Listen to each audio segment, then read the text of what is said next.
Tervetuloa podcastiin! Nimeni on Hani Osrudi ja opiskelen hyvinvointikoordinaatoriksi ja tässä jaksossa sukelletaan aiheisiin, joita harvemmin käsitellään suomalaisessa keskustelussa.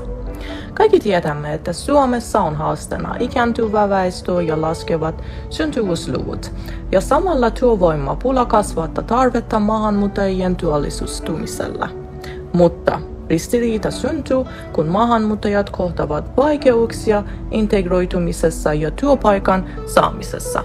Valtava haaste, joka ei kuitenkaan ole tämän jakson keskiössä. Sen sijaan, jotkut maahanmuuttajat ovat löytäneet uuden tien oman yrityksen perustamiseen. Ja tässä kohtaa heräsi iso kysymys. Suomessa on vaikea saada työtä, mutta yrityksen perustajana luottamuksen ansaitseminen tuntuu vielä suuremmalta haasteelta. Kun aloin tutkimaan aiheetta, huomasin, että aiheetta on tutkittu todella vähän. Yleensä maahanmuuttajayrittäjyys Suomessa liittyy ravintola-, siivous-, kauppa- ja kauneusalalle, mutta sote-ala on jäänyt lähes täysin huomiotta. Tämä sai minut innostumaan aiheesta entistä enemmän. Tässä jaksossa käsittelenkin erityisesti maahanmuuttajataustaisten perustajien verkostoitumista ja monialaisuutta sosiaalialalla. Aiheen tekee entistä mielenkiintoisemmaksi 20 vuoden takainen tarina, jolloin Suomessa vasta alettiin puhua uudesta herkästä ja lähes tuntemattomasta aiheesta, maahanmuuttajien naisten kokemasta lähisuhdeväkivallasta. Tässä podcastissa sukellaan juuri tähän ainutlaatuisen aiheeseen, josta ei löydy tutkimusta Suomessa eikä oikeastaan paljon muuallakaan. Ensimmäisessä osassa käsittelen lyhyesti tähän liittyvien teorioita maahanmuuttajayrittäjyydestä, verkostoitumisen haasteista ja aiheen merkityksestä. Sen jälkeen kuullaan haastattelu yhteen nykypäivän vaikuttajanaisen kanssa, joka maahanmuuttajana perusti jotain arvokasta ja uutta suomalaiselle sosiaalialalle 20 vuotta sitten. Lopuksi tarjolla on lyhyt yhteenveto. Aloitetaan siis teoriasta. Tervetuloa mukaan! Maahanmuuttajien yrittäjyys on prosessi, jossa maahanmuuttajat tunnistavat ja hyödyntävät liiketoimintamahdollisuuksia perustaakseen yrityksiä uudessa kotimaassa. Ajatelkaapa hetki, mitä kaikkea yrittäjän ympäristö voi tarkoittaa. Se on kuin myrkyinen meri täynnä epävarmuutta ja haasteita. Maahanmuuttajayrittäjillä tämä voi tarkoittaa enemmän kuin vain liiketoiminnallisia haasteita, kun se on usein myös kulttuurin, kielen ja yhteiskunnan erilaisten odotusten navigoimisesta. Ja toisin kuin paikallisilla yrittäjillä, maahanmuuttajayrittäjillä stressi voi kasantua nopeammin, sillä he joutuvat tasapainottelemaan sopeutumisen ja menestyksen välillä uudessa ympäristössä. Kuvittele olevasi maahanmuuttajayrittäjä aivan uudessa maassa. Kielet, tavat ja lait ovat vieraita, ja ympärillä pyörivä arki voi olla tosi hankala. Suurin tutkimus Keski-Euroopasta paljastaa, että moni yrittäjä miettii välillä, oliko tämä tie edes oikea valinta. Suomessa tilanne on samanlainen. Täällä maahanmuuttajayrittäjät kamppailevat erityisesti kulttuurisen ymmärryksen, kielitaitojen ja sosiaalisten suhteiden rakentamisen kanssa. Eikä siinä kaikki vielä. Uuden pääoman hankkiminen voi olla melkoinen päänvaiva. Mutta nämä haasteet ovat myös ikkuna siihen, mitä maahanmuuttajayrittäjät todella tarvitsevat menestyäkseen. Kyse ei ole vain liiketoiminnan pyörittämisestä, vaan myös siitä, miten löytää omaa paikkaa uudessa yhteisössä ja saada aikaan merkityksellisiä suhteita. Ja tässä kohtaa sosiaaliset verkostot astuvat kuvaan. Tutkimusten mukaan verkostoituminen ei ole pelkää small talks. Se on suorastaan kriittinen taito yrittäjille. Kun ympärillä on luotettava verkosto, se tarjoaa tukiverkon haastavin hetkin ja avaovia, joita yksin voi olla vaikea avata. Ajatele perhettä, ystäviä, muita yrittäjiä ja vaikka saman entisen yhteisön jäseniä. Nämä epäviralliset verkostot ovat tärkeitä. Virallisella puolella taas liikekontaktit, pankit, sijoittajat ja erilaiset julkiset toimijat tarjoavat myös tärkeää tukea. Mutta entä kun on kyse suomalaisista kumppaneista? Kulttuuriset erot ja kielimuodit tekevät asioista monimutkaisia ja monesti kestää kauan rakentaa luottamusta. Paikallinen yhteisö saattaa alkuun suhtautua hieman varauksella. Ja se vaatii paljon sinnikkyyttä, että tämä luottamus saadaan syntymään. Sosiaali- ja terveysalalla, jossa julkinen sektori ja järjestöt tekevät yhteistyötä asukkaiden hyvinvoinnin lisäämiseksi, tämä luottamuksen merkitys korostuu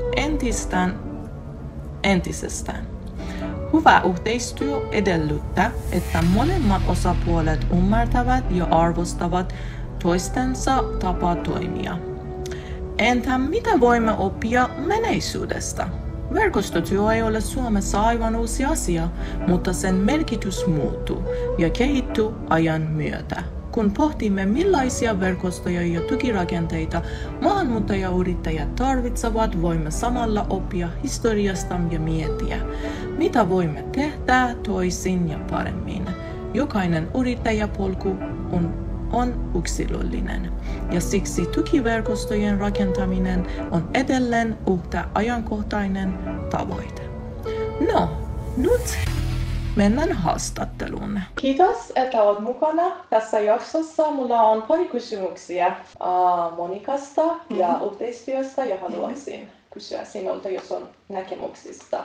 Siis ensinnäkin voisitko esitellä itsesi ja lyhyesti kertoa meille, mikä inspiroi sinua perustamaan Monika-naisten? Mikä oli tarve silloin? Natali Gerbert ja edelleenkin toimin Monika-naisessa. Sitä tietenkin on jo aikaa ja en ollut yksin, joka oli perustamassa tätä järjestöä, mitä oli muutama naista, maahanmuuttajanaista, ja tilanne Suomessa oli hyvin erilainen silloin. Maahanmuuttaja oli tosi vähän, eli puhuttiin sellaisesta ehkä 1% väestöstä. Suurin osa maahanmuuttajista oli naisia, ja maahanmuuttajanaisista ei ole keskusteltu, ja se oli hyvin näkymätön ryhmä. Mutta se oli sellainen ryhmä, joka on kokenut paljon väkivaltaa. Hyvin moni tuli avioliiton kautta Suomeen, ja se oli siitä aikaa, kun Neuvostoliitto romahti ja Euroopassa, niin kuin sanotaan, valtioiden rajat muuttuneet. Eli siinä mielessä kaikki ne geopoliittiset muutokset, jotka seuraavat Itä-Euroopassa Neuvostoliiton romahtumisen jälkeen, että ne tietenkin vaikuttaneet siihen, että ihmiset lähti muuttamaan maasta toisen, ja Suomen todettiin siinä aikana aika paljon naisia, maahanmuuttajanaisia, erityisesti entisen Neuvostoliiton alueelta ja Itä-Euroopasta. Eli tilanne oli hyvin erilainen, ja syy, miksi tätä järjestöä perustettu, oli halu auttaa maahanmuuttajanaisia, eli maahanmuuttajanaiset, jotka haluavat auttaa muita maahanmuuttajanaisia. Eli se oli hyvin yksinkertainen ajatus. Ja. Ketkä olivat erityisen tärkeitä silloin yhteistyökumppaneita ja monialaistoiminnan alkuvaiheessa erityisesti? Jos me eletään 90-lukua ja elettiin sitä aikaa, kun esimerkiksi Suomessa ei ollut vielä kotoutumislainsäädäntöä, eli sellaisia niin kuin tämän hetken kaikenlaiset sellaiset niin kuin viranomaisverkostot, jossa tehdään työtä kotoutumisen eteen, ja maahanmuuttajia oli hyvin vähän. Verkostoja oli aika vähän, ne olivat aika heikoja, mutta siinä vaiheessa ehkä jotenkin alussa Helsingin kaupunki oli sellaisena tärkeänä kumppanina, ja ainakin saatiin tiloja käyttöön Helsingin kaupungilta. Tosiaan se oli sellaiset kellaritilat, mutta ei se meitä haitannut. Että siinä sellaisen maahanmuuttajajärjestöjen verkostoja ei ole ollut olemassa, mutta joitakin toimijoita, jotka tehneet työtä maahanmuuttajien tai sellaisten kieliopintoihin. Oliko muita viranomaisia silloin ihan kuvassa, esimerkiksi poliisi, migri, terveydenhuolto? Joo, no totta kai ne olivat siinä mielessä kuvassa ja kuvioissa, kun ruvettiin auttamaan naisia, että aika monella oli ongelmat oleskelulupien kanssa, piti selvitä migrin kanssa. Rikosilmoituksia tehtiin poliisille ja pikkuhiljaa rakennettiin yhteistyö poliisin kanssa, erityisesti Helsingissä ja Itä-Helsingin poliisipiirin kanssa, kun paljon maahanmuuttajanaisia tai maahanmuuttajia silloinkin ruvittu asumaan Itäkeskuksen puolella. Mutta niin kaikki sellaiset verkostot ja yhteistyökuvio sitten rakennettiin pikkuhiljaa ja tietenkään kun aloitat tekemään työtä ja vielä järjestössä, kun sinua ei tunnetaan, sulla ei ole mitään rahoitusta, sä oot maahanmuuttaja, sä oot nainen, niin kuin sanotaan aika pitkän meni, että kun saatiin sellaisen aseman tilanteeseen, että meitä niin kuin ruvettiin kutsumaan johonkin verkostoihin ja niin kuin myöskin meitä ruvettiin kuuntelemaan. Okei. Millaisia haasteita kohtasit, kun haluaisit tuoda esille tuntematon aihe ja kulttuuritietoisuuden aihe suomalaisessa sosiaalipalvelussa? No, mä voin sanoa tietenkään tässä niin kuin näissä kohta 30 vuodessa tapahtunut isoja muutoksia, mutta toiminnan alussa mä sanon, niin kuin, että maahanmuuttajia oli tosi vähän, eli 1% väestöstä, eli käytännössä myöskin palveluissa maahanmuuttajia oli tosi vähän. Siellä niin kuin, tietenkin muutokset ovat tapahtuneet ja aika pitkälti se niin kuin maahanmuuttajan liittyvät ongelmat ja maahanmuuttajanaisten kokema väkivaltaa. Sitä nähtiin niin marginaalina ongelmana, että siinä mielessä sellaisena asiana mihin ei tarvitse tehdä mitään, koska se koskee liian pieni määrä ihmisiä ja se on marginaali ongelma ja aina on jotain tärkeämpää, mitä pitää korjata. Tietenkään niin kuin se, jos me puhutaan kulttuurisensitiivisuudesta ja maahanmuuttajan liittyvistä haasteista, tämä on mun mielestä sellainen asia, mitä aika kaksinapainen, että aika helposti selittää asioita jotenkin kulttuurieroilla ja koska edelleenkin niin törmän sellaisen, että me voi tehdä yhtä mitä, koska me ei tunneta heidän kulttuuria. Kun jotenkin niin kuin pahoinpitely eri kulttuurissa tuntuisi jotenkin eri tavalla. Ja siinä, että sellaisen niin kuin kulttuurisensitiivisuuden taakse aika helppoa mennä, erityisesti silloin, kun ei uskalla eikä halua tehdä asialle mitään. Että jotenkin niin kuin se keskustelu aika pitkälti edelleenkin rakentuu me ja he, eli maahanmuuttajat ja suomalaiset. Millainen oli suomalainen verkostoitumiskulttuuri Monika-naisen alkuaikoina? Koitko suomalaisessa yhteiskunnassa näkymättömiä sääntöjä tai valtaa, asetelmia, jotka hankaloivat Monika-naisten äänen kuulumiseksi? Ja jos kyllä, miten navigoit näissä rakenteissa? Mitä mä navigoin näissä rakenteissa? Menemällä sinne.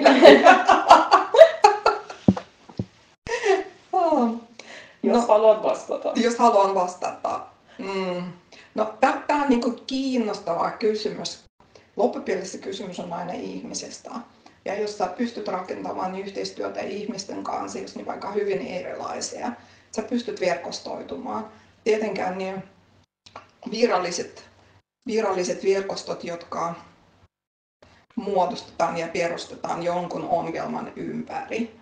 Että vaikka mietitään Helsingin kaupungin väkivallan ennaltaestävän työryhmä, missä eri tahot siellä niin aika lailla pyydetään tahoja, jotka tekevät työtä tämän problematiikan kanssa.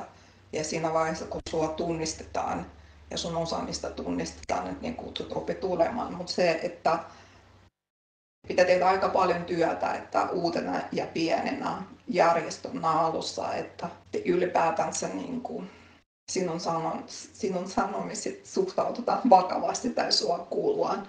Ja saman tien kysyn, miten taustasi vaikutti asemasi suomalaisessa järjestökentässä ja miten konkreettisia keinoja käytit luottamuksen saavuttamiseksi? Tämä on niin kiinnostava kysymys, koska sanotaan, en mä tiedä, olisinko mä antanut nyt tällä hetkellä itselleni rahoitusta, jos mä olisin nähnyt ensimmäinen hakemus, mitä on lähtenyt tästä talosta. Mä voin sanoa, että se oli niin kuin käsin kirjoitettu, ei tietokoneella. Mä oon ehkä tosi vähän ajatellut siitä. Okei. Joo, mä olen et huomannut. Ei se niin kuin, siinä mielessä, mä ehkä yritin olla miettimättä näitä asioita, miten mua nähdään. Koska jos mä koko ajan olisi miettinyt siitä, mä ehkä en olisi ihan saanut kovin paljon aikaiseksi. Piti vain tehdä asioita ja miettiä mahdollisimman vähän, mitä muuta ajatteli tästä. Se on ehkä se tärkein keino. Joo, että tämä on, minulle on niin kuin vaikea kysymys. Ehkä mä en ole niin itsekeskeinen ihminen, että mä ei niin paljon ajatellen siitä, että miten taustani vaikuttaa, että mä oon maahanmuuttaja tai mä oon nainen tai vielä jotain. Jos niin kuin mä haluan jotain tai niin kuin näen, että on ongelma tai haaste, mitä pitää ratkoa, mä etsin ratkaisuja ja mietin, miten niin kuin mun tausta vaikuttaa. Ehkä mä mietin että jos joissakin tilanteissa, että mun taustasta, mun näkökulmasta on joku etu, että mä voin käyttää sen hyväksi, mutta jos sitä ei ole mitään iloa, sit ei niin. Ihan rohkeasti vaan eteenpäin. Niin on, kyllä. Monialainen yhteistyö aina vaatii yhteisymmärrys ja saman arvopohjan. Kohtaisitko alkuvaiheessa tilanteita, joista se yhteistä ymmärrystä oli vaikea saavuttaa? Esimerkiksi sanotaan, että on olemassa musta jogurtti. Jossain, että he eivät tiedä, on olemassa musta jogurtti. Siis, ja miten ylittää tällaiset rakenteelliset esteet? Sanotaan, jos me otetaan vaikka niin kuin poliisin ja järjestön edustaja. Poliisin tehtävä on rikollisuuden vähentäminen ja meidän tehtävä on uhrin auttaminen. Uhrin auttaminen ei ole lainkaan poliisin tehtävä. Et vaikka me ollaan niin kuin teoreettisesti kyllä ollaan samaa mieltä perus- ja ihmisoikeuksista, mutta yhden organisaation tehtävä voi olla hyvin kaukana meidän organisaation tehtävästä. Ja mä sanoisin, että tällaisessa yhteistyössä on tärkeintä löytää ne yhteisiä tekijöitä, jotka yhdistävät meitä. Ei varmista, että kaikista asioista me ollaan samaa mieltä. Meillä on kaikilla omat tehtävät. Organisaatioilta on omat tehtävät, omat roolit. Etsiä näitä yhdistäviä asioita ja niiden ympärillä rakentaa yhteistyötä. Eikä selvittää, ollaanko me kaikista samaa mieltä tai eri mieltä. Sanotaan, pyrkiä siihen, että rakennetaan yhteisymmärrystä ja siltoja, eikä selvitetä ne asiat, mistä me ollaan eri mieltä. Koska jos me kiinnitetään huomiota tai ollaan sen mukaan, että toimimassa me ollaan eri mieltä näistä asioista, sen takia me pystytään sitten aika pitkälti sitten asiat seisoo eikä nimiä eteenpäin. Oliko ainakin empatia tai kulttuurisensitiivisuus tässä tapauksessa, kun vaikka arvopohjat ovat eri tai meillä on ihan eri toiminta, mutta sanotaan, jos ne on tällaisia kiinnostavia kysymyksiä, että no joo, kyllä, voidaan näinkin sanoa, että sanotaan, sä voit olla empaattinen ihminen, mutta jos sun tehtävä on rajanvalvonta, sun tehtävä on rajanvalvonta, ja jos sä kuinka empaattisesti suhtautut ihmisen, jolle ei ole perusteita maahantuloon, sun tehtävä on rajanvalvonta, että sä voit kulttuurisensitiivisesti ja empaattisesti sanoa ihmisille, että sä et voi tulla tänne, mutta siinä ne on aika sellaiset kysymykset, ne on aika tilannekohtaiset, että mikä jos me mietitään missä tilanteessa kulttuurisensitiivisuus on sellainen asia, mikä on palvelee yhteiskunta ja missä asia kulttuurisensitiivisuus on sellainen asia, jolla kulttuurieroilla. Miten verkostotyö on muuttunut Suomessa ihan teidän aikana tähän saakka? Ja miten näet teidän oma rooli tässä muutoksessa? Otetaan vaikka Istanbulin sopimus, naisen kohdistuvan väkivallan vähentämissopimus, jonka Suomella on velvoitteita ja sen ympäri perustetun viranomaisten ja järjestöjen verkosto, jonka on tehtävä seurata, miten ne Suomessa asiat etenee. Ja näiden vuosien aikana oli kaikenlaisia vaiheita, että jossain vaiheessa järjestöjä pyydetty paljon paremmin ja aktiivisemmin näihin niin kuin virallisiin verkostoihin.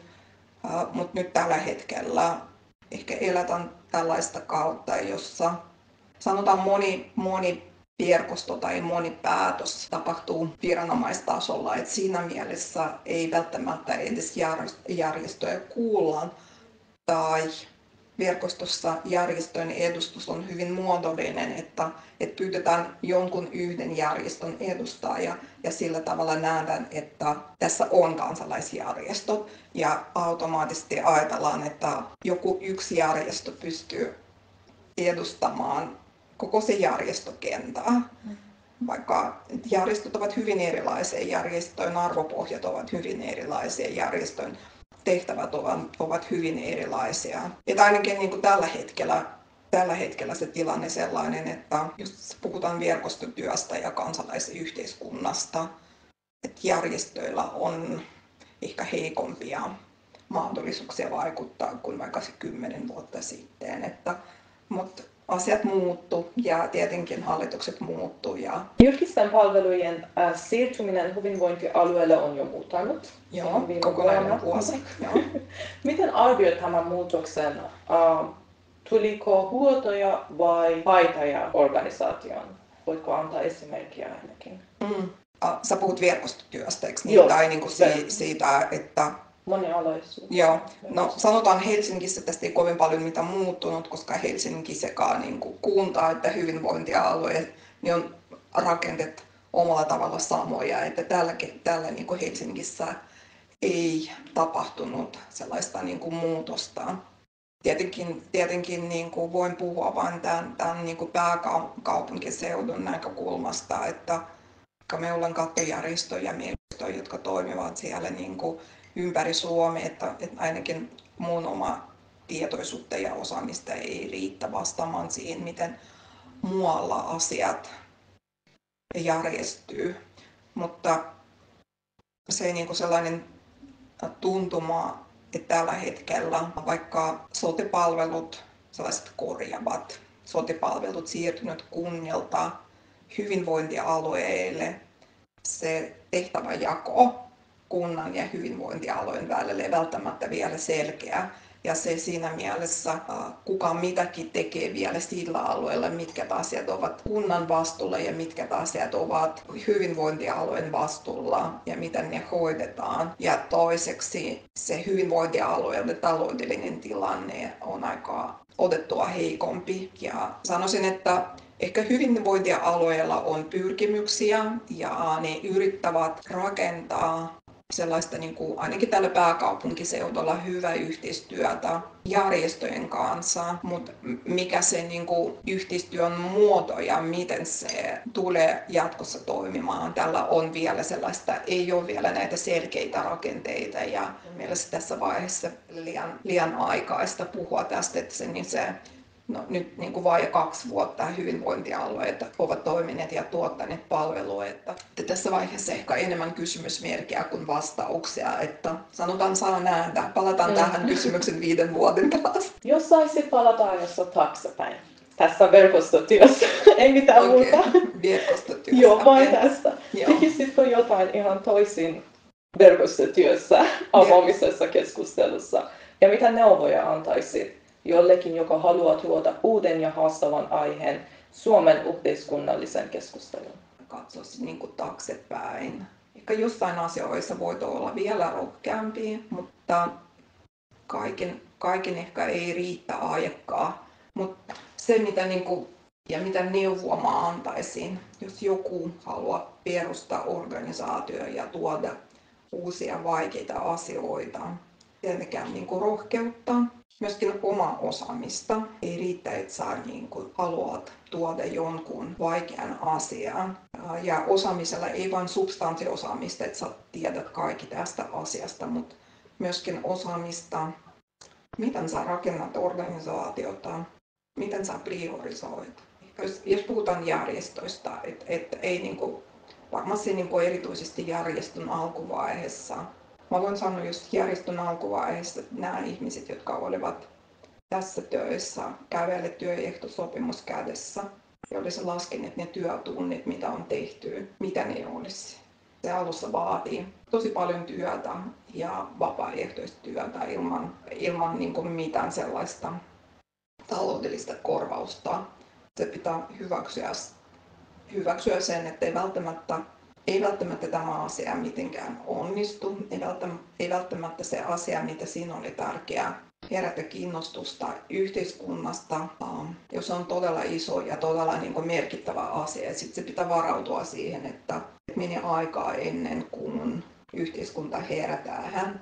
Ja ehkä tällaisena hyvänä esimerkkinä avioliiton pakottaminen, että me omassa järjestössä ollaan jo 2000-luvun alussa tehnyt työtä naisten kanssa, jotka olivat pakkoavioliitossa tai kunniaan liittyvän väkivallan uhreja. Ja vasta nyt se pakkoavioliitto koskeva lainsäädäntö on eduskunnassa, että siihen meni 20 vuotta. Millaisia toiveita ja tavoitteita sinulla on tulevaisuuden verkostoitumisen ja moniammatillisen yhteistyön kehittämiseksi Suomessa? Joo. Moniammatillisessa, jos me puhutaan niin kuin naisen kohdistuvasta väkivallasta ja tästä, koska niin kuin voi puhua hyvin monesta näkökulmasta. Mä toivoisin, että tässä verkostotyössä ja ylipäätänsä yhteistyössä, mä toivon, että yksi sellainen asia, mihin jatkossa enemmän kiinnitetään huomiota ja sellainen asia, missä tulee muutoksia, se naisten oikeusturvan toteutuminen. Ja siinä tietenkään toivoisin paljon parempaa verkostoyhteistyötä esitutkintaviranomaisten kanssa ja ymmärrystä myöskin priorisoida naisen kohdistuvan väkivaltatapauksia. Ja siellä esitutkinnassa mun mielestä se on aivan sietämätöntä, että syytteitä ei nosteta, koska esitutkinta kestänyt liian pitkään. Mä toivon myöskin, että tätä verkostoyhteistyötä laajennetaan myöskin niin kuin koulutusmaailman, ammatillisen koulutuksen maailman. Mun mielestä aivan sietämätöntä, että suomalaisesta korkeakouluista ja yliopistoista tulee ihmisiä, jotka tekevät työtä ihmisten kanssa ja joilla ei ole osaamista ja valmiuksia tunnistaa väkivaltaa ja ottaa väkivalta puheeksi. Jatkossa yhdellekään naiselle oikeudenkäynnin aikana ei tarvitse kuulla, että hän ei ole väkivallan uhri, koska hän kävi tekemässä tekokynnet tai on valokuvia, missä hän hymyilee. Eli niin kuin mä toivon, että yhteistyössä, verkostotyössä, että se työ olisi tavoitellisempaa ja näissä verkostotyössä ja yhteistyössä ne muutokset ja ne puutet, jotka ne on kaiken tiedossa, on riittävästi tutkimuksia, jotka osoittaa, että naisten oikeusturva ei toteutu, ei esitutkinnan aikana, eikä muutenkin. Ja käytännössä voi sanoa, että tällä alalla me ollaan epäonnistuneet, koska 30 vuoden aikana näissä rakenteissa ei kovin paljon muuttunut ja naisen kohdistuva väkivalta myös ei vähentynyt. Eli se on tavoitteita siihen tulevaisuuteen. Että mä toivon, että yhteiskunnassa rupeaa tapahtumaan tällaisia rakenteellisia muutoksia, että oikeasti väkivalta vähenee. Ja jos puhutaan verkostotyöstä ja yhteistyöstä, keskustelu uhrin auttamisesta. Ja se on ehdottoman tärkeää, että väkivaltakokeneita autetaan ja niitä osataan tunnistaa. Mutta niin pitkään, kun me puhutaan tekijöistä tai meillä on mitä rakenteita, että me voidaan estää väkivallan käyttöä, että me koko ajan korjataan ja autetaan uhria. Et siinä mielessä se tilanne ei muuttu, koska edelleenkin tässä maailmassa riittävästi miehiä, jotka sitä mieltä, että heillä on oikeus tehdä väkivalta naiselle. Eli ne on nämä isoja tavoitteita. En tiedä, elänkö mä niin pitkään, mutta ne on tosi isoja tavoitteita. Mutta katsotaan. Tässä, tässä on kasva nuorimpia, jotka voivat jatkaa, kun mä jään eläkkeelle, että mä voin sitten istua sohvalle niin olla villasukat ja seurata. Okay. No niin, tässä Hanni meni puhumaan. Okei, katsotaan. Kiitos paljon. Yhteenveto rohkeasti vaan eteenpäin, vaikka matka olisi kivinen, kun tiedät missiosi, mikään vuori ei ole liian korkea valloitettavaksi. Kiitos kuuntelemisesta. Näkemiin!